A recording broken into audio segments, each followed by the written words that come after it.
Casting director, casting coordinator, EP, production manager कोणी जे casting करतात ना, पहिल्या 25 ते 30 सेकंदाच्या तुमच्या ऑडिशन मध्ये त्यांना कळतं की ह्याला काय येतं. मग ते ठरवतात पुढचं बघायचं की नाही.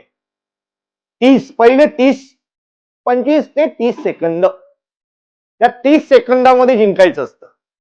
मग तो पण ठरवतो की पुढचं बघायचं की नाही. किंवा पहिल्या 30 सेकंदामध्ये जर तुम्ही जर ते पकडलं नसेल कॅरेक्टर म्हणा किंवा काही, तर तो काय करतो, स्किप. कारण त्याला कळतं तुमची अबिलिटी कळते, तो लगेच दुसरा व्हिडिओ बघतो.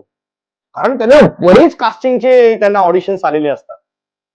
मी काय म्हणतोय, पहिल्या 25-30 सेकंदात तो सूर गवसणं असतं ना, पहिलाच. पण ऑडिशनला अजिबात लाईट घ्यायचं नसतं. म्हणतात ना मगाशी, सुपर ओव्हर मारा, पहिला बॉल, दुसरा बॉल.